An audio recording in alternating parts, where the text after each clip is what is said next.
The Vandals, a nomadic Germanic tribe, established a powerful kingdom in North Africa.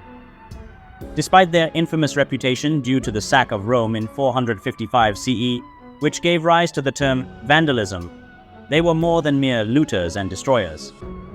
After wresting control of North Africa from the Western Roman Empire, the Vandals created a prosperous state. They successfully repelled multiple imperial attempts to reconquer the region, becoming a major power in the Western Mediterranean. However, the Vandal Sack of Rome forever sealed their reputation. The Vandals outlived the Roman West but fell to the Justinian's reconquest, which erased the Vandal Kingdom from the map in the mid-6th century. Like many Germanic tribes, the Vandals originally resided in northern Europe, divided into two ethnic groups, the Hasdingi and Silingi. The Vandals gradually migrated westward, eventually coming into contact with the Roman Empire during the late 2nd and early 3rd centuries CE. During the reign of Constantine the Great, the Vandals received official imperial permission to settle within the Roman territory, in the province of Pannonia. However, this peaceful coexistence ended when the Vandals, fleeing from the Huns, crossed the Rhine River in force, wreaking havoc in Roman Gaul. The Vandals were among several barbarian groups that crossed the frozen Rhine on that fateful New Year's Eve in 406-407 CE. Yet, they would profoundly impact the future of the Roman West and play a significant role in its eventual downfall. Ironically, the Vandals' success was partly due to the assistance of several powerful Roman military men vying for power in the twilight years of the Roman West. Constantine III, the emperor usurper, briefly contained the Vandals in northern Gaul, planning to use them in his civil war with the Western emperor Honorius. However, the revolt of Constantine's second-in-command, Gerontius, allowed the Vandals to move south, and in 409 CE, enter Spain practically unopposed. 20 years later, the barbarians crossed the Strait of Gibraltar and landed on the shores of Roman-controlled northern Africa. According to historian Procopius, another powerful Roman general, Bonifacius, invited the Vandals to Africa, planning to use the Germanic warriors to gain power in the Roman West. His plan, however, backfired, and the Vandals, led by their king Gaiseric, defeated the Roman army and by 439 established their own kingdom. In 439 CE, Gaiseric conquered Carthage and made it the capital of the Vandal Kingdom. The fall of Carthage, along with all of North Africa, sent shockwaves through the Roman Empire.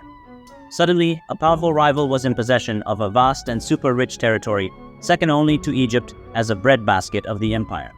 The control of the African ports and Mediterranean islands of Sicily, Corsica, and Sardinia allowed the Vandals to directly challenge the Roman navy in the Western Mediterranean, making imperial attempts to recover the lost territory difficult, if not impossible.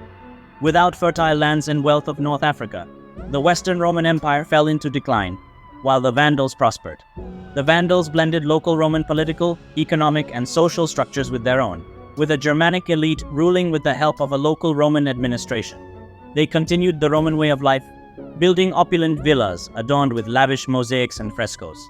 The Vandals ruled over one of the most powerful realms of the late antiquity. They were highly sophisticated rulers who enjoyed the benefits of the Roman civilization.